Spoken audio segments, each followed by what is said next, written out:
Is your Epson TMU220 printer not printing anything? Check out these simple steps to make sure that your kitchen receipt printer is set up correctly and working properly. A lot of times there isn't actually an issue with the printer itself. It's not actually broken, but there is an issue with the paper or the ribbons or even the cables. First, as I'm sure you can imagine, you just want to make sure that the printer is plugged in correctly and turned on. So make sure it is plugged in firmly with the printer and the wall, and then turn on the printer. There you go. Next, you want to make sure that the paper cover and the ribbon cover are closed completely. It might look like they're closed, but until you hear a click, they're still open. The next thing you want to do is make sure that you are using the right kind of paper. So the Epson TMU220 is an impact printer or a dot matrix printer. So you do not want to use thermal paper. You want to use bond paper rolls or 2-ply or 3-ply carbonless.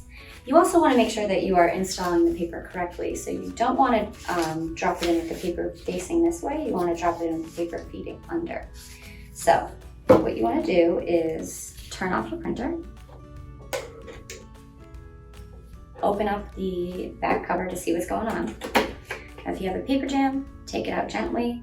In this case, the paper was installed incorrectly with the paper feeding this way, but you want paper feeding under, like I said. So you drop it in.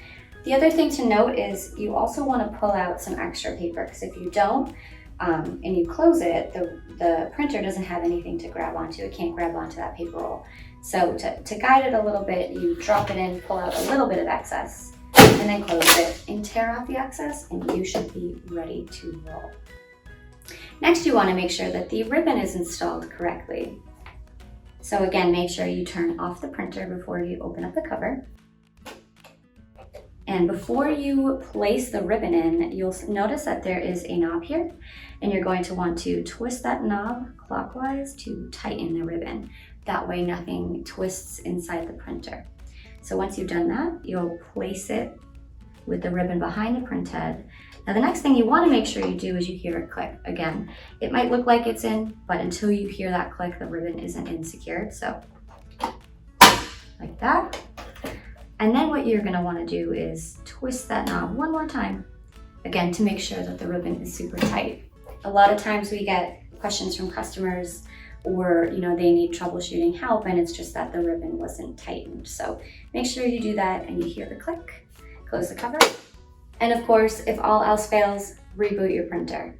Turn it off, unplug it, wait 10 seconds, and plug it back in and try again. Sometimes it's as simple as that to get your printer running again. We hope this video was helpful, but if you need more troubleshooting help, we will link the user manual down in the description box below for you to check out. Thanks for watching, and we'll see you next time.